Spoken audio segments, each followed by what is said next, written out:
안녕하세요. 저는 30대 초반 여성입니다.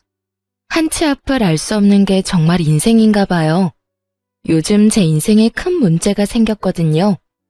이게 참 문제라고 해야 할지 기회라고 해야 할지 그것조차도 잘 분간이 안 가요. 여러분이 끝까지 들어주시고 조언해 주시면 감사하겠습니다. 감사하게도 저희 부모님은 경제적으로 많이 여유로우세요. 부모님께서는 두 분 이름으로 된 과수원을 여러 개 보유하고 있고 농사를 할 때만 빌려주는 땅도 여럿 보유하고 있는 땅 부자입니다. 저도 고등학생 때까지는 남들과 다를 게 없었고 집이 잘 산다는 걸 저는 잘 못 느꼈어요. 시골에 살아서 사치하는 것도 없이 먹는 거 입는 거 남들처럼 평범했죠. 그러다 고등학교 1학년 때 정말 집이 잘 산다는 걸 피부로 느꼈던 계기가 있었어요. 미국에 가보고 싶다는 이 말 딱 한마디에 부모님은 일사천리로 미국 유학을 준비해 주셨죠. 유학비와 생활비는 제가 생각하는 것 이상으로 돈이 많이 들었어요. 오죽했으면 제가 중간에 한국에 돌아갈 뻔했어요. 이러다 엄마 아빠가 땅 다 팔아서 나 때문에 빈털털이 되는 것 아닌지 심각하게 걱정됐거든요. 그런데 그런 일은 안 생기더라고요. 부모님 지원 덕에 돈 걱정 없이 유학 생활을 해보니까 저희 집이 정말 잘 사는 편에 속하구나 하고 자연스레 깨닫게 됐어요. 저는 미국에서 고등학교 과정만 마치고 20살 때 한국에 돌아왔어요. 부모님은 그 후 은퇴 선언을 하고 무리하게 일하지 않으셨어요. 대신 과수원 팔기 싫다고 관리해줄 직원들을 여럿 뽑기 시작하셨죠. 저는 넓은 땅 갔다 와 보니 대학 대신 더 많은 경험을 하고 싶었어요. 부모님께서는 대학은 안 가도 상관없는데 사고만 치지 말라고 하셨고요. 그렇게 저는 한국 잠깐 들어와 있다가 언제나 다시 해외로 빠졌어요. 여행만 다닌 건 아니고 해외 봉사활동도 다니면서 다양한 꿈을 찾아다녔습니다. 그런데 아마 부모님은 제가 부모님 지원만 믿고 자리를 못 잡고 방황만 하는 줄 아셨나 봐요. 어차피 부모님 재산 받으면 평생 먹고 사는데 문제 없었으니까요. 그러다 사회복지사가 되기로 결심했어요. 이 사회에 필요한 사람이 되고 싶었던 게 가장 큰 이유였어요. 다른 직업도 분명 많았지만 사회복지사를 선택한 건 해외에 머무를 때 각 나라의 복지제도에 대해 관심이 많아 이것저것 알아봤거든요. 그렇게 한국에 내려와선 한국의 복지를 가장 가까이에서 들여다보기 시작했어요. 직접 겪어봤는데 직업적인 측면에서 만족도가 크더라고요. 아주 먼 미래에 기회 된다면 지역 복지센터를 직접 창업하고 싶은 꿈도 있었고요. 그렇게 2년 가까이 공부해서 시험에 딱 붙어버려서 사회복지사 2급 자격증을 취득했어요. 그리고 그 다음 해에 지방직 공무원 시험에도 합격했어요. 깜짝 놀랐던 부모님 얼굴이 아직도 기억에 선명하네요. 실제로 복지사 일은 제가 생각했던 것과 다른 일들이 많았고 힘들고 바빴지만 보람이 있었습니다. 하지만 나중에 결혼하고 저는 깨달았어요. 일보다 시댁을 상대하는 게 더 힘들다는 걸요. 저는 일하지 않는 날에는 봉사를 주로 했어요. 그러다 봉사하는 곳에서 치과 의사인 제 남편을 만나게 됐죠. 남편은 겉보기에 좀 차가워 보이고 깔끔해 보이는 인상이었어요. 그런데 의외로 따뜻한 면이 많은 사람이더라고요. 봉사하면서 금방 친해졌고 연애 결혼을 하게 됐어요. 절대 직업만 보고 남편과 결혼한 건 아니지만 남편의 직업이 뿌듯하기도 하고 신기하긴 했어요. 그런 마음은 아마 시모도 마찬가지였겠죠. 아들이 그 정도 직업 가졌으면 어느 정도 비슷한 수준의 며느리를 원하기 마련이잖아요. 결혼 전 시모가 집으로 초대한 적 있어요. 상다리 부러질 정도로 차려놓고 환영해줬었는데 제가 공무원이라는 것만 알고 몇 급인지는 몰랐나 봐요. 맛있는 반찬을 제 앞으로 잔뜩 당기면서 제게 입맛에 맞냐고 묻던 시모는 제가 9급이라는 걸 알고 나서 엄청 실망한 눈치였어요. 급속도로 냉랭해진 분위기에 저는 당황했고 남편이 중간에서 분위기를 풀려고 많이 애썼죠. 그래봤자 시모는 더 이상 제게 관심 없어 보였지만 남편은 저를 위해 바쁘게 침을 튀겨가면서 제 일에 대해 설명했어요. 시모는 아랑곳하지 않고 중간중간 혼자 중얼거리며 코웃음을 쳤어요. 본인 입장에서는 구급 사회복지직이랑 치과의사가 말이 되냐는 거겠죠. 그 후로도 남편은 제가 나란 일을 하고 사람들을 돕는 게 진심으로 뿌듯하다며 언제나 저를 치켜 세워줬어요. 그래서 시모의 반응이 차가워도 크게 신경을 쓰지 않았죠. 그런데 결혼 후에 상황은 또 바뀌더라고요. 저희 부모님이 농사를 크게 짓는다는 걸 알고 시모는 제게 아주 다정하고 친절한 사람으로 바뀌었어요. 하지만 농사 짓는 땅 규모와 부모님 수입을 너무 노골적으로 물어봐서 좀 민망할 정도였어요. 부모님 땅이 몇 평이라고? 아, 농사관에서는 저도 잘 몰라요. 아니, 나는 또 용돈벌이 겸 가볍게 농사 짓는 줄 알았는데 사돈한테 슬쩍 들어보니까 과수원 규모가 꽤 큰 것 같더라. 네, 뭐 여기저기 운영하고 계세요. 그래? 아니, 사람도 여럿 부리는 것 같고 너는 참 좋겠다. 부모님 잘 둔 덕분에 과일은 늘 걱정 없겠구나. 그럼 뭐 나도 이제 한 가족이니 공짜로 과일 좀 얻어먹을 수 있으려나? 당연히 어머님께도 과일 갖다 드려야죠. 그래, 고맙다. 그리고 네가 부모님 항상 먼저 챙겨드려. 이제 한 가족 됐는데 정기적으로 수호치과 와서 진료도 받으시라 하고. 네, 감사합니다, 어머님. 안 그래도 얼마 전에 남편이 부모님 모시고 진료해줬어요. 어머머, 그랬니? 역시 내 아들이지만 참 센스 있지 않니? 그럼 새아가 내가 편하게 하나 물어봐도 되냐? 네? 친정에 대략적으로 토지가 몇 군데나 있는 거냐? 땅은 고향에만 있는 거야? 그 정도 규모면 실질적으로 달에 얼마씩 버는지도 궁금하구나. 어머님, 저도 정말 그런 부분은 자세히 몰라요. 모르면 한번 부모님한테 물어봐. 그런 건 딸도 알고 있어야지. 부모님 땅 규모랑 땅이 어디에 몇 개 있는지 너도 미리 다 알고 있어야 해. 제가 몰라도 알아서 잘 관리하셔서요. 에이, 지금은 잘 관리하신다지만 너도 나중에 네가 받을 땅이 뭔지 한번 체크해 봐야지. 그렇다고 시댁이 엄청 못 사는 편도 아니었거든요. 그런데 한 번이 아니라 만날 때마다 노골적으로 친정의 땅 이야기를 꺼내는 시모 때문에 많이 부담스러웠어요. 제가 애매하게 답을 피해도 꼭 얼굴 볼 때마다 집요하게 묻더군요. 남편 역시 그런 부분을 느꼈는지 시모에게 화를 낸 적도 있어요. 아가, 내가 저번에 물어본 거 부모님한테 물어봤니? 어떤 거요? 아이 참, 얘가 정말 여러 번 말하게 하네. 땅이 몇 평인지 어디에 몇 개나 있는지 알아보라니까. 그게 저도 그런 부분은 부모님한테 물어보기 조금 곤란해서요.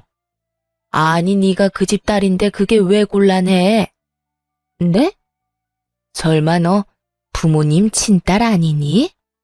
어머님, 저 솔직히 이런 질문 처음 받아봐서 무척 당황스러워요. 정말 궁금하다는 얼굴로 친딸이 아니냐고 묻는 시모의 무례함에 깜짝 놀랐어요. 남편 역시 놀라서 벌떡 일어나더군요. 엄마, 친딸 아니냐니. 그게 지금 할 말이에요. 그리고 장인어른 장모님 땅을 엄마가 왜 궁금해하세요? 화장실 갔던 남편이 저 대신 엄청 화를 내줬어요. 결과적으로 시모는 꺾이지 않았지만요. 당연히 궁금하지. 사돈네 땅인데. 그러니까요, 엄마. 우리 땅이 아니잖아요. 아니, 사돈 땅이 결국 며느리 땅이 될 거고 며느리 땅이 결국 내 아들 목 될 거 아니냐? 그리고 내가 너한테 물었냐? 아가, 네가 말해봐.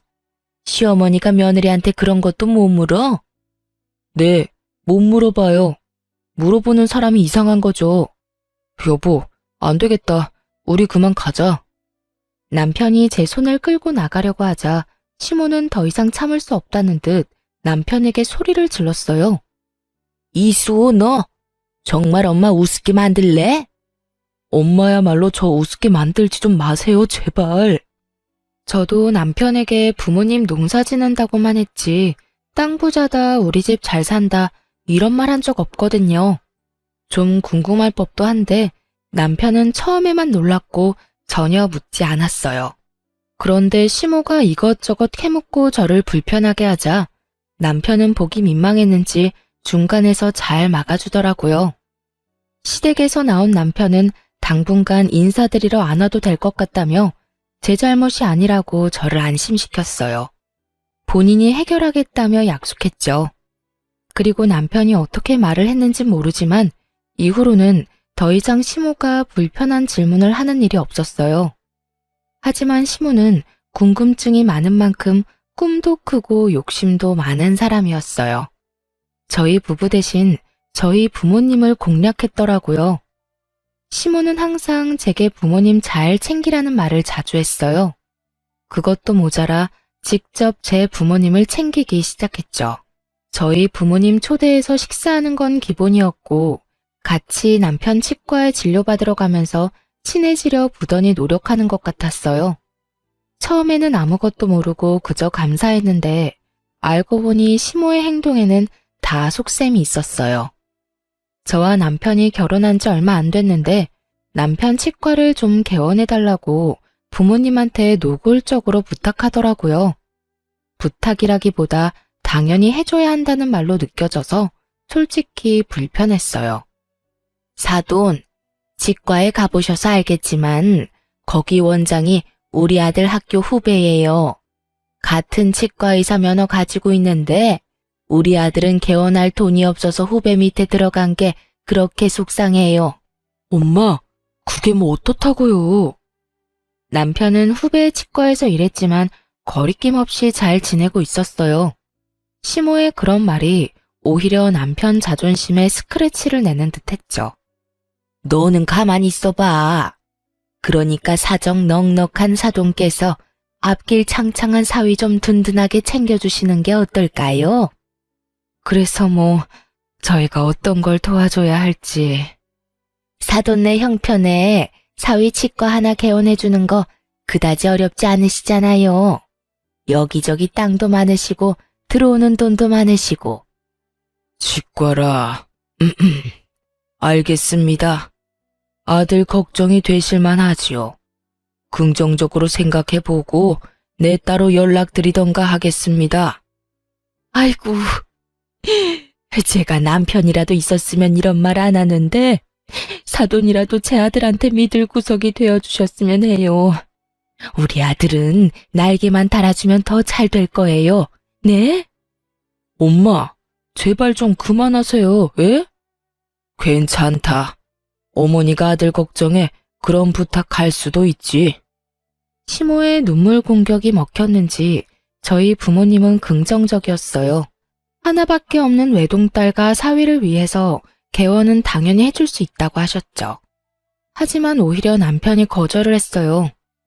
엄마가 그런 부탁한 거 미안해. 하지만 거기에 내 의견은 전혀 없어. 내가 무슨 자격으로 결혼했다는 이유 하나만으로 대가 없이 치과를 받겠어.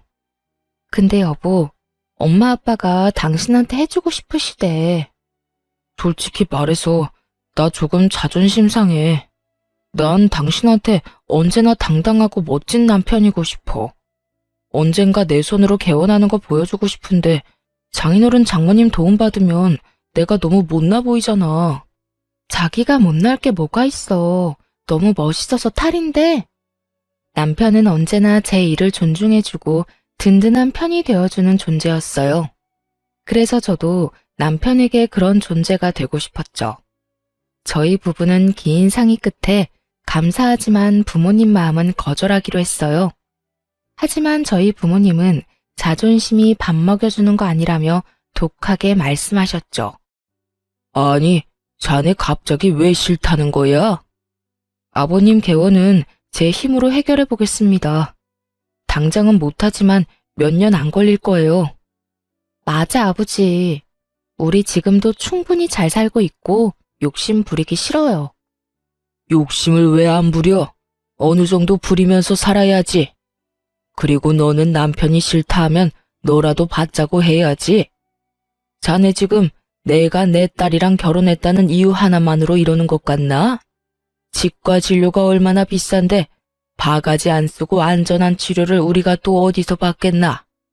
앞으로도 우리 가족 치아 건강은 자네에게 부탁하겠네. 그러니 잔말 말고 자네 몫은 자네가 챙겨. 자존심 부리지 말게나. 살아보니 그게 밥 먹여주는 것 아닐세. 그리고 나는 물러 터진 사위보다 똑똑한 사위가 좋아. 그래야 내 딸도 지키지. 그리고 나도 조건이 있네. 아차 싶었어요.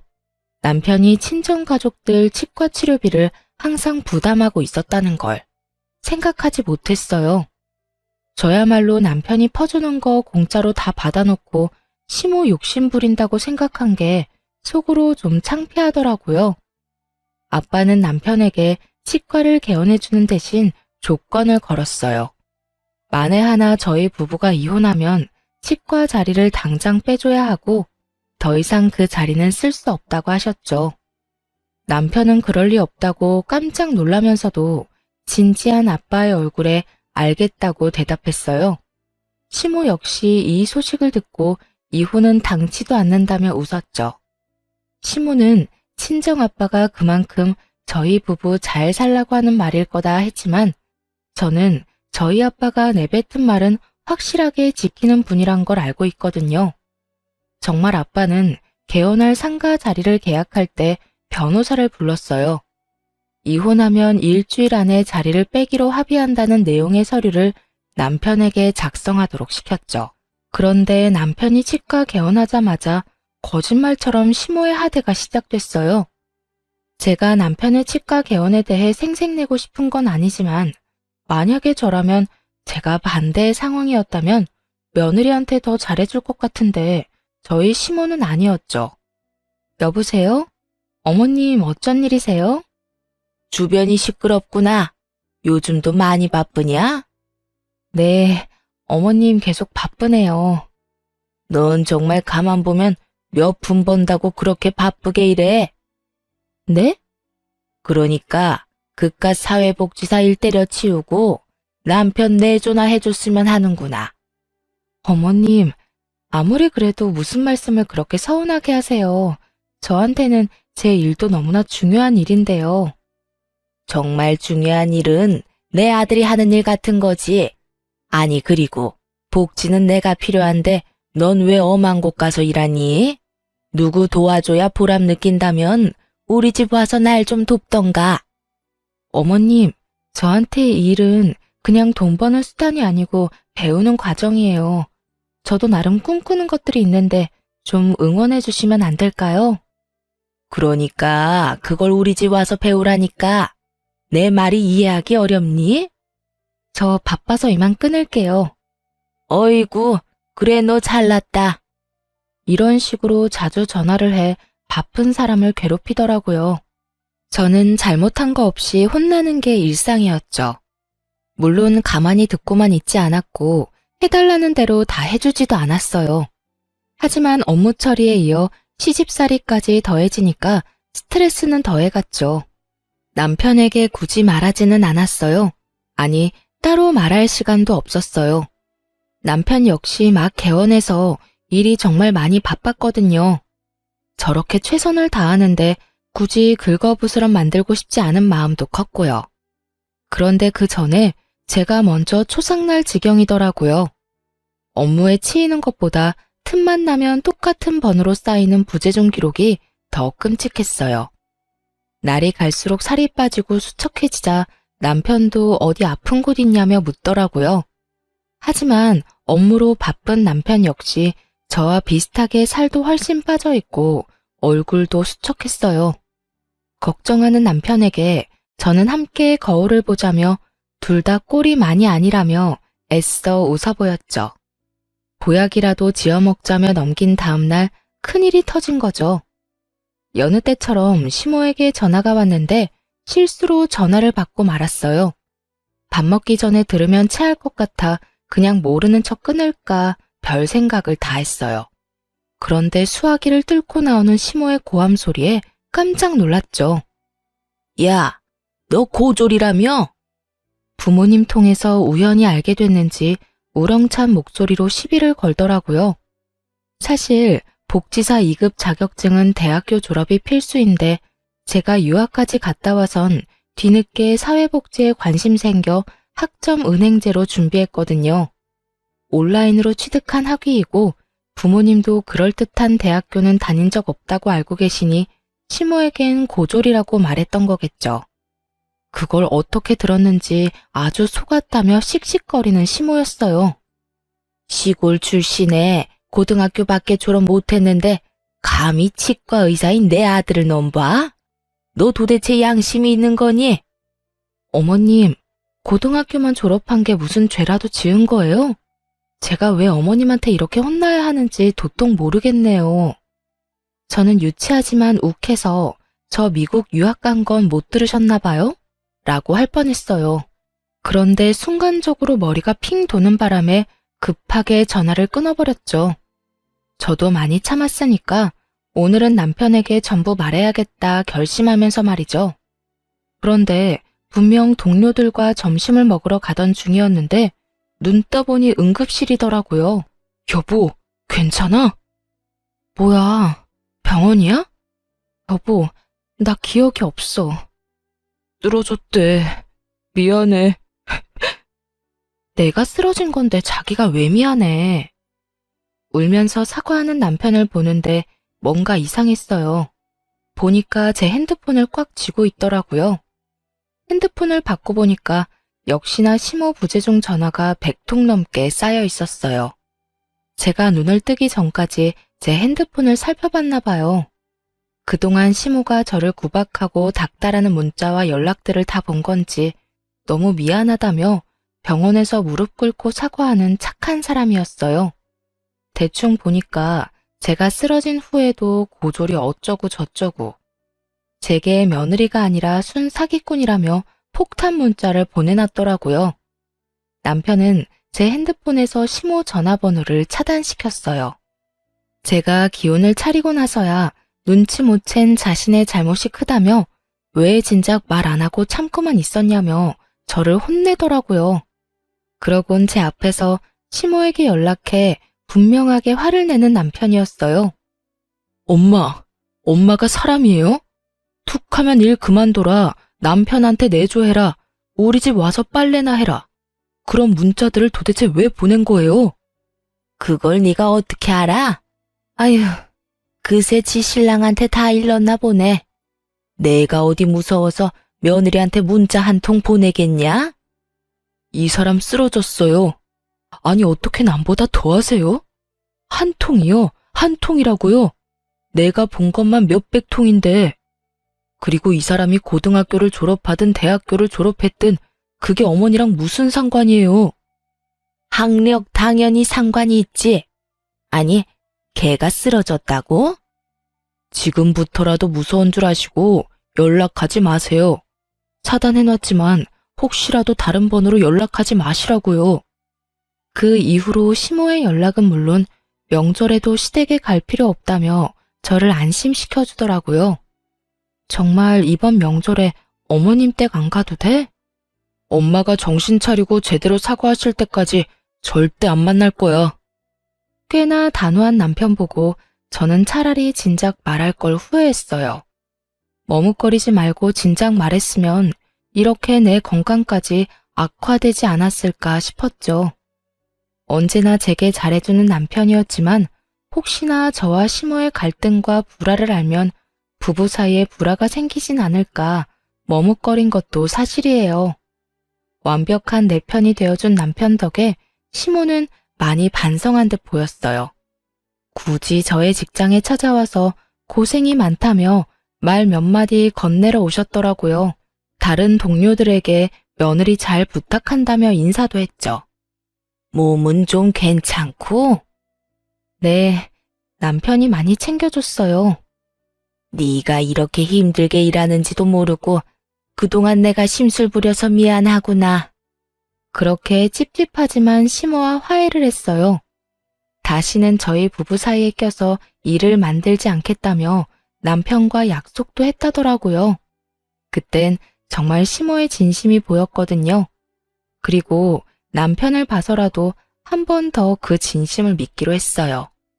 남편도 한 번 더 엄마를 믿고 싶었을 거고요. 사과를 받고 화해를 했지만 그 뒤로 시댁과 전처럼 큰 교류는 없었어요.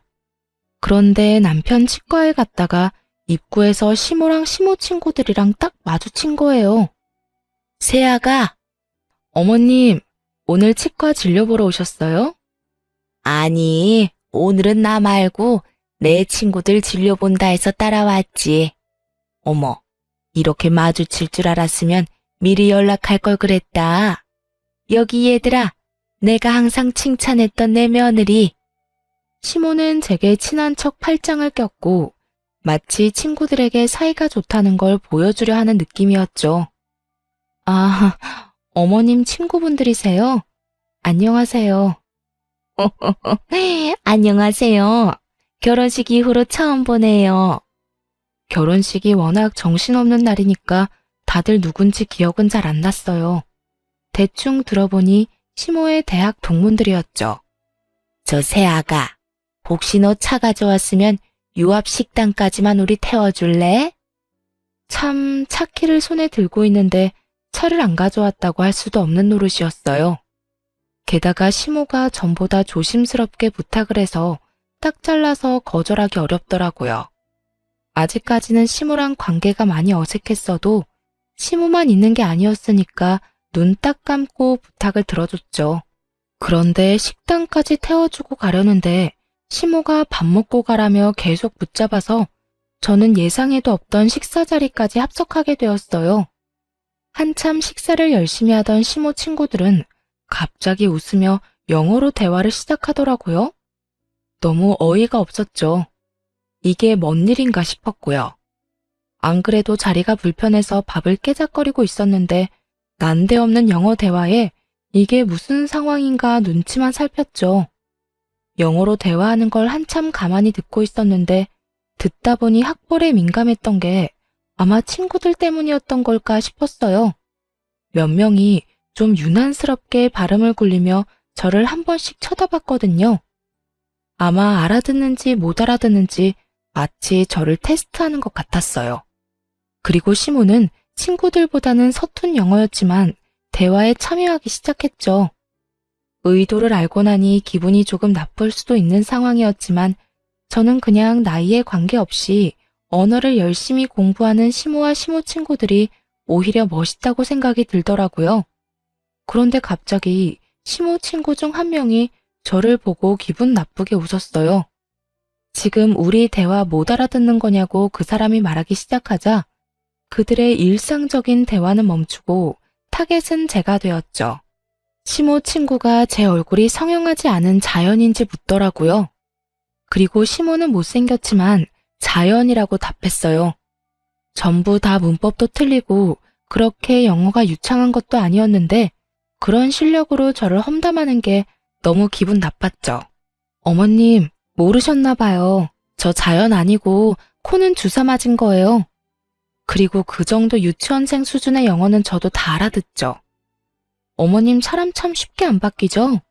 친구들 앞에서까지 저를 모욕 주시네요. 제가 꽤나 유창하게 영어로 말하자 한 번에 못 알아듣는 시모와 친구들이었어요. 제가 미국에서 고등학교 졸업했다고 시모에게 굳이 말 안 하길 잘했다 생각했죠. 그럼 그 실체도 모르고 넘어갔을 테니까요. 막상 제가 영어를 너무 잘하자 시모는 또 깜짝 놀라는 눈치였어요. 고졸은 그 정도 영어도 못하겠지 또 속으로 무시했겠죠.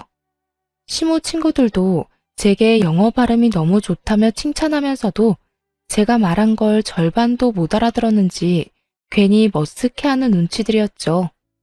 저는 다시는 시모에게 속지 않으리라 생각하고 이만 자리를 뜨려고 했어요. 시모 친구가 알 수 없는 말을 하기 전까지는 말이죠. 촌스러운 진주 목걸이를 맨 시모 친구가 호웃음을 치며 제 호기심을 자극하는 말을 하더라고요. 어머, 그런데 영어 잘하는 거 보니까 거짓말은 아닌가 보네. 네? 땡땡 여자대학교 나왔다면서요? 수호 엄마 말이 사실인가 봐. 솔직히 의심했거든요. 그렇잖아. 그깟 공무원 할 리가 없잖아. 근데 공부도 잘하면서 왜 돈도 얼마 못 버는 공무원 일을 해요? 혹시 부모님 믿고 돈 욕심은 안 부리는 타입인 건가? 아니, 뭔가 오해가 있으신 것 같은데 저는 땡땡 대학교 안 나왔습니다. 응? 분명 땡땡 여자대학교 나왔고 7급 공무원이라 들었는데? 수엄마, 말해봐. 며느리 땡땡 여대 나왔다며? 아니, 그게 말이야. 처음에는 시모의 친구들이 여러 명이니까 며느리들을 헷갈렸을 수도 있겠다 싶었어요. 그런데 흘러가는 분위기를 보니 시모가 저에 대해 거짓말한 게 분명히 맞더라고요. 시모는 곧 얼굴이 벌개져서는 오히려 제게 따지기 시작했어요.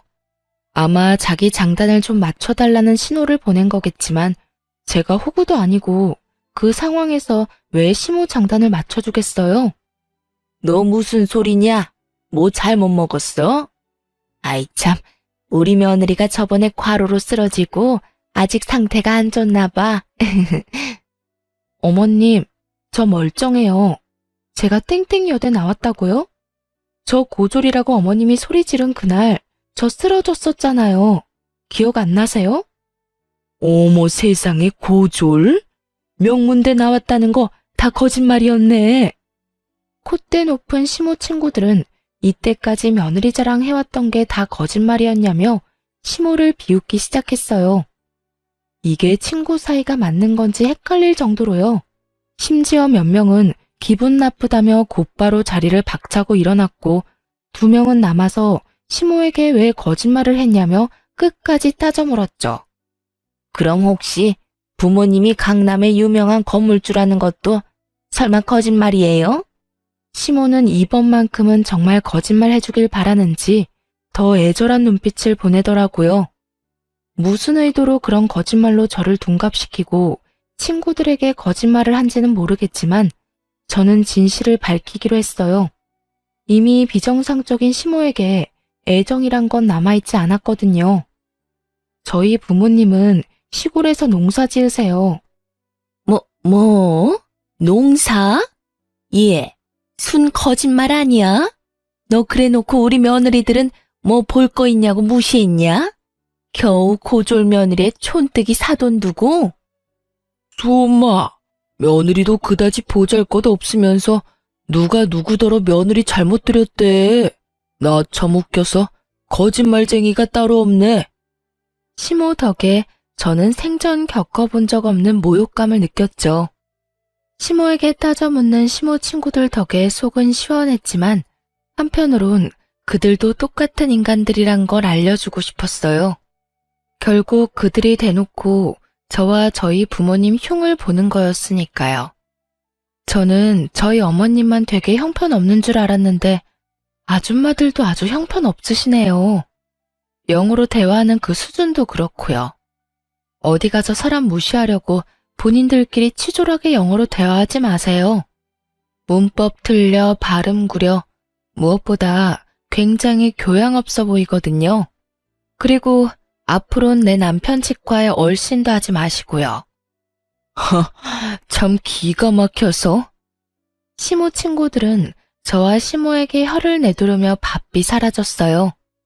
아무리 저희가 룸에서 식사를 하고 있었다지만 시모는 제 어깨를 이리저리 흔들더라고요. 자기 분에 못 이겨서 그러는 듯 했어요. 야, 너 미쳤니? 너 때문에 내가 쪽팔려서 이제 내 친구들 어떻게 만나? 조롱하고 무시하는데 저런 사람들이 친구가 맞긴 해요? 넌 정말 눈치도 없고 학벌도 모자라고 어쩜 매번 그래? 아, 너 때문에 되는 일이 없어. 저번에는 내 아들이 나한테 등 돌리게 만들더니 이번에는 내 친구들이냐? 너 어떡할 거야? 어떻게 책임질 거야 이제? 시종일관 제 탓을 하는 시모를 보며 저는 한심하다는 얼굴로 대답했죠. 당신이 온통 거짓말한 걸 왜 내 탓을 해요?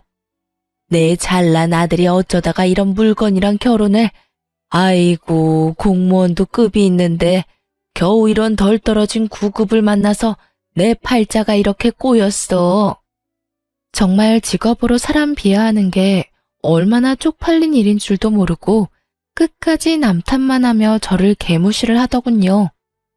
애초에 거짓말도 체면치레하려던 시모의 방정맞은 입 때문에 생긴 일인걸요. 그리고 친구 사이에 서로 무시는 왜 하나요? 저로선 정말 이해하기 힘들더라고요. 심지어 마지막엔 넘어선 안 되는 선까지 넘고 말았죠. 그 전까지는 시모만 안 보면 그만이라 생각했어요. 하지만 마지막 시모의 말에 저는 남편과 꼭 이혼을 해서라도 이 아줌마와 연을 끊겠다고 다짐했죠. 아이, 부자면 뭐해 부자면. 겨우 농사일이나 하는 시골 출신 사돈들 내가 뭘 자랑하겠냐고. 내세울 게 있어야 할 거 아니야. 강남 땅 부자라고는 해줘야 내 기가 살지. 그래야 치과의사인 내 아들 기가 살지. 내가 거짓말한 게 내 잘못 같니? 네 부모랑 네 잘못이란 생각은 안 들어? 듣다 부모님 욕까지 하려는 시모에게 저는 분명하게 선언했어요. 아마도 그녀가 가장 듣기 싫어할 말을요. 그러세요? 그럼 당신 아들 치과 개원시켜준 게 누군데? 바로 우리 부모님이야. 그새 잊었어? 곱게 늙어 이 아줌마야. 그렇게 살다간 당신이 끔찍하게 여기는 잘난 아들 삶까지 철저히 망가질걸? 뭐? 야, 너 말하는 게 아주 싹수가 노랗구나. 이제야 본색을 드러내고 있어. 내 아들이 이 모습을 봐야 하는데.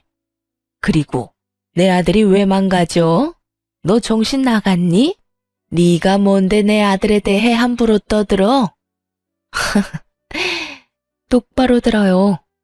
당신 아들 망가지는 그 시작점이 바로 나예요. 당신 아들이랑 당장 이혼할 거니까 혹여나 붙잡을 생각 마요.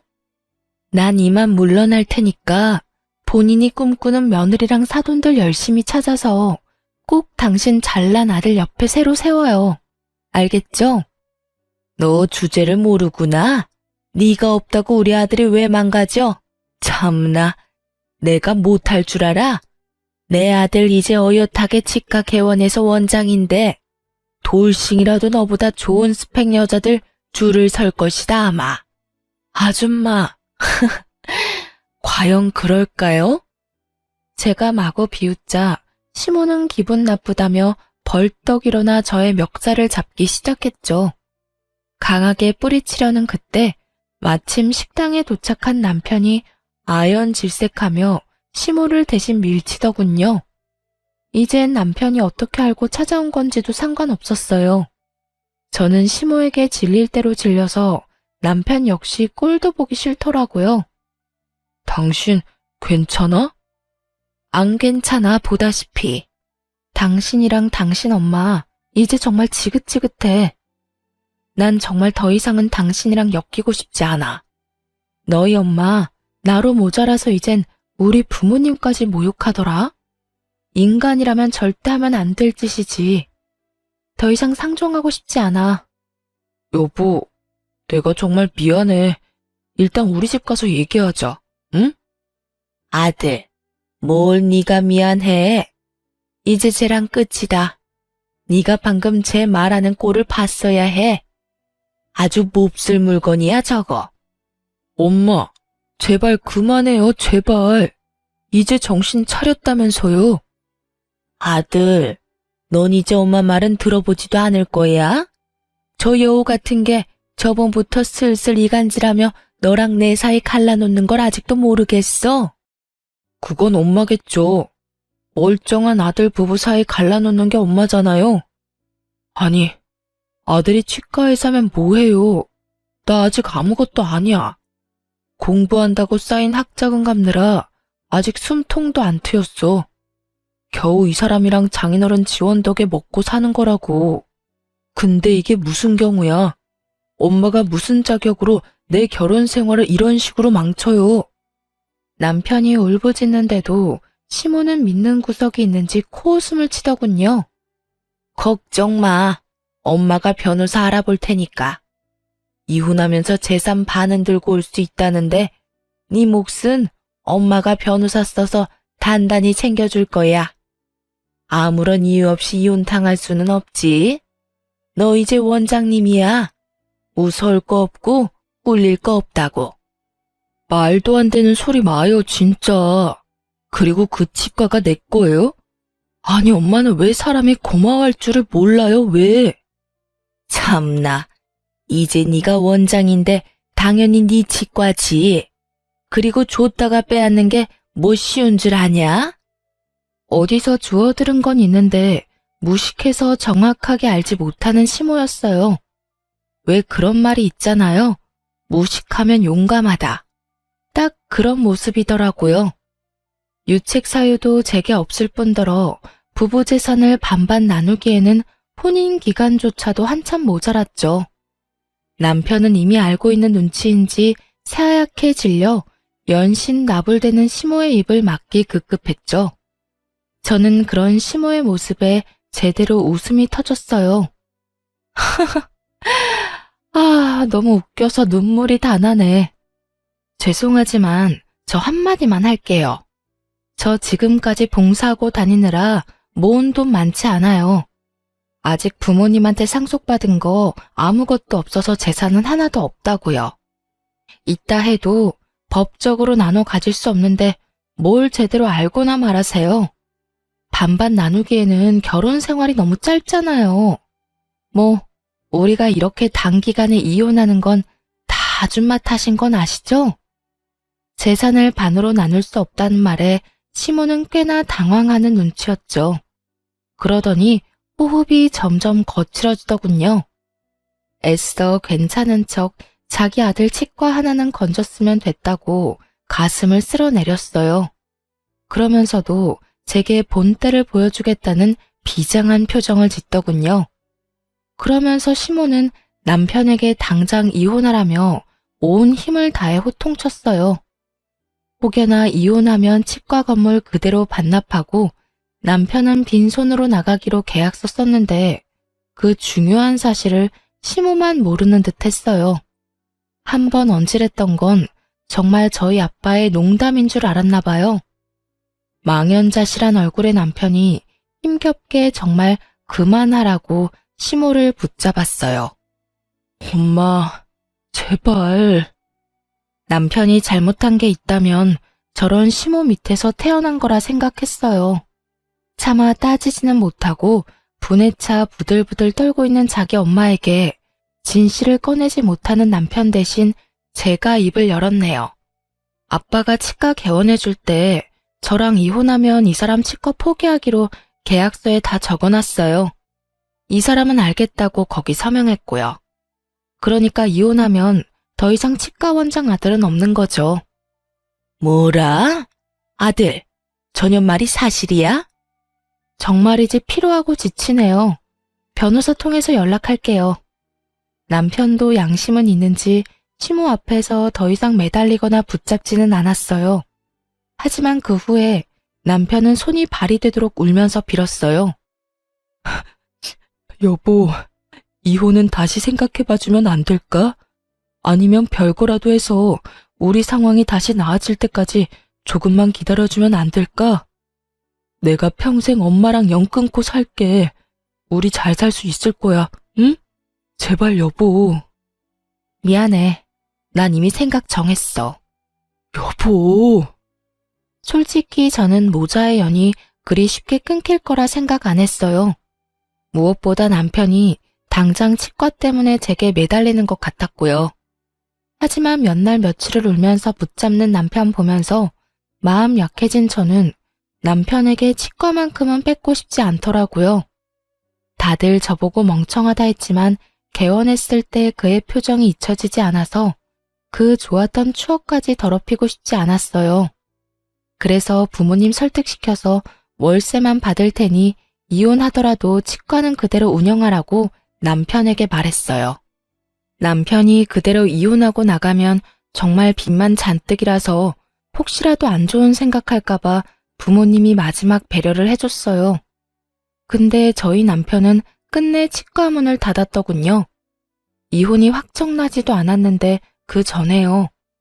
부모님은 치과를 그렇게 쉽게 포기할 줄 몰랐다고 하셨어요. 남편이 저를 사랑하는 마음만큼은 진심인 것 같다고 말이죠. 하지만 저는 그게 그의 알량한 자존심이라 생각했어요. 그런데 정말 저를 사랑하고 제게 미안해서 한 행동이란 걸 나중에 알았죠. 치과문 왜 닫았어? 내가 무슨 염치로 무슨 자격으로 거기 계속 있어? 사위가 아니라 월세 내는 임차인으로 남으면 되는 거잖아. 너한테 마지막으로 해줄 수 있는 게 뭘까 생각해봤어. 너한테서 내가 깔끔하게 떠나는 게 맞더라. 구질구질하잖아. 계속 네 주위에 맴도는 것 같고. 저 역시 남편을 너무나 사랑했기에 이혼하면서 너무 힘들었어요. 그 말을 들으니 불화의 시작인 시모가 더 밉더라고요. 그런데 아들 이혼시킨 시모는 끝까지 정신 못 차리고 친정집에 찾아와서는 자기 아들 한 번만 봐달라고 난동 부리기까지 했어요. 조용히 자숙하고 있어도 용서가 안 되는데 생각할수록 참 염치가 없는 아줌마였죠. 세기가 다 오해한 거예요. 제 말 좀 들어보세요, 사돈. 아, 됐습니다. 내가 내 새끼 얘기를 듣지 왜 아줌마 말을 듣겠습니까? 그럼 나 말고 우리 아들이라도 좀 봐줘요. 난 괜찮으니까 이렇게 우리 아들 내치지 마요. 당장 꺼지라니까. 당신네 딸 어디 내 아들만큼 잘난 신랑 만날 수 있을 것 같아요? 보졸에 겨우 사회복지 사면서 재혼이나 제대로 할 수 있을지 모르겠네요. 아, 이 여편네가 근데 아직도 정신을 못 차렸네. 미안하지만 그놈의 치과 의사고 뭐고 다 필요 없어. 후회할 말씀 마세요. 제가 굽히고 들어갈 때 사돈도 적당히 하고 사과 받으시면 되잖아요. 그만하세요. 새아가. 새아가라고 부르지도 마시고요. 남의 집 와서 이게 무슨 행패죠? 이미 아줌마 아들이랑 얘기 다 끝났으니까 경찰 부르기 전에 돌아가세요. 너 정말 내가 고졸의 촌뜨기라며 한마디 한 걸로 이러는 거냐? 뭐? 당신이 뭔데 그런 말을 해? 참나, 내 딸 미국에서 유학한 것도 모르고 내내 학벌 가지고 무시한 거야? 당신이 뭐 내 딸 고등학교 이름이라도 되면 어딘지 제대로 알기나 할 것 같아? 어디 아무것도 모르면서 감히 고졸이 어쩌고 저쩌고 무시해? 뭐라고요? 아니 평범한 고졸 사회복지사인 줄 알았는데 너 정말이냐? 그럼 그동안 왜 말을 안 했냐? 어쩐지 영어 하는데 발음이 유창하더라. 미국에서 학교 다닐 정도면 돈도 많이 들고 공부도 엄청 잘해야 할 텐데 하긴 치과도 지체 없이 턱턱 헤어내준 걸 보면 집에 정말 돈이 많기는 한가 보구나. 말하면 뭐가 좀 달라졌을까요? 당신이 여기서 이럴수록 아들 꼴만 우스워지니까 이제 그만하세요. 결국 포기할 줄 모르고 경찰이 올 때까지 넋두리를 했어요. 한 맺힌 듯 궁시렁거리는데 모르는 사람이 보면 제가 잘못한 줄 알겠네요. 시모는 이런 시골 구석에서 기껏 농사하면서 돈을 어디서 많이 벌었냐며 궁금해했어요. 참다 못한 저희 친정엄마는 도저히 못 들어주겠다며 소금을 한 바가지 퍼와서 시모에게 마구 뿌리셨죠. 아이, 이게 무슨 짓이에요? 우리가 어떻게 돈을 벌었는지 궁금해? 대대로 땅 부자다 이 여편네야. 그리고 강남에 건물 몇 개 숨겨둔 건 어떻게 알았대? 조만간 당신이 무시한 내 딸, 내가 건물주 만들어주려고. 그럼 당신 이제 잘난 내 딸 재혼 걱정 안 해도 되겠네. 그치? 아이고, 배 아파서 어떡해? 이혼 안 했으면 우리가 사위한테 전부 물려줄 수 있었던 땅들인데 말이야. 당신같이 돈 냄새 맡고 뿌린내 풍기는 인간들 때문에 우리나 내 딸이나 어디 가서 가진 티를 안 내는 거야. 사실 저희 엄마 아빠 두 분 다 대대로 큰 농사 짓는 집안의 딸 아들이었어요. 땅 부잣집 아들, 딸끼리 만났으니 애초에 물려받은 돈과 땅도 많았죠. 시모는 자기가 몰랐던 친정 부모님 재력이 계속해서 드러나자 아주 땅을 치며 후회하더라고요. 아이고, 내가 강남 건물주 며느리를 놓치다니. 아니지, 내 아들이 물려받을 땅들 아까워서 어떡해? 갑자기 정신이라도 번쩍 차린 듯 시모는 저와 저희 엄마께 무릎 꿇고 연신 빌더군요. 하지만 이미 아빠는 꼴도 보기 싫다며 문 닫고 방에 들어가신 지 오래였고요. 시모는 그동안 일을 싹 다 잊어주면 자기가 앞으로 며느리한테 기면서 살겠다고 두 손 모아 싹싹 빌더라고요. 아주 소금 짠내보다 더 짠내 나는 시모였어요. 경찰이 도착하고 나서야 저희는 그 여자에게서 해방됐답니다. 다행히 이혼 확정되고 나서부터는 돈에 미친 아줌마는 안 찾아왔어요.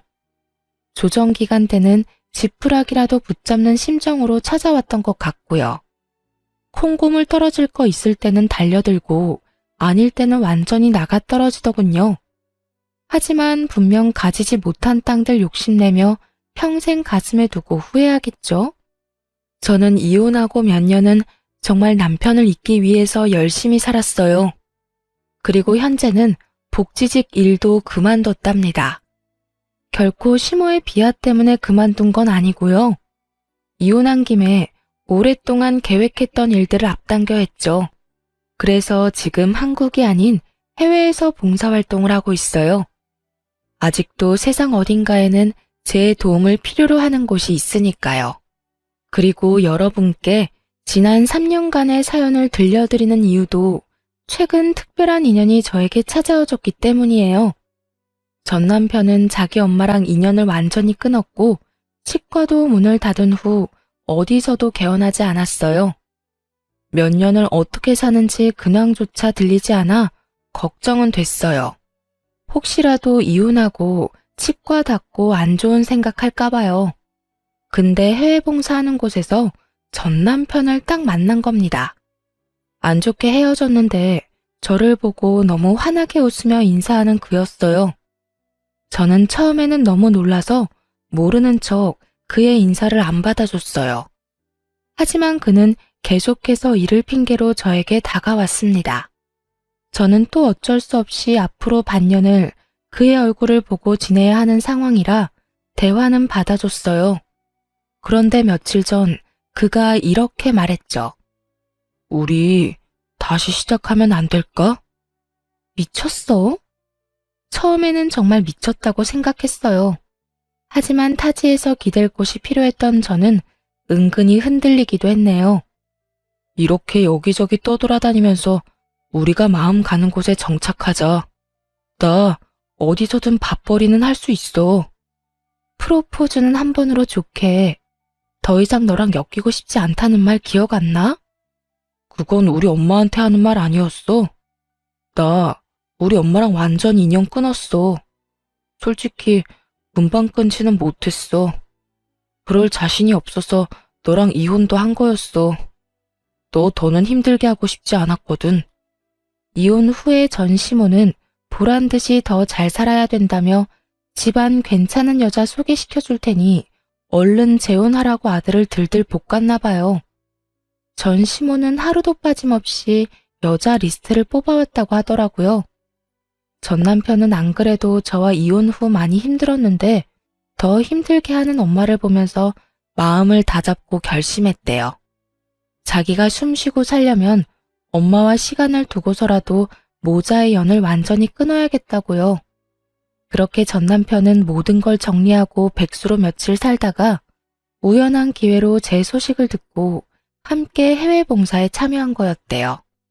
저는 감정에 휩쓸려 같은 실수를 반복하고 싶지는 않아서 그를 외면하곤 곧바로 한국에 계시는 친정 부모님께 말씀을 드렸어요. 그런데 엄마 아빠가 싫어하는 눈치는 아니었어요. 아빠가 말씀하시길 전 남편이 이혼할 때도 몇 번이나 자기가 모자라서 생긴 일이라고 찾아와서 무릎 꿇고 사죄했다고 하더라고요.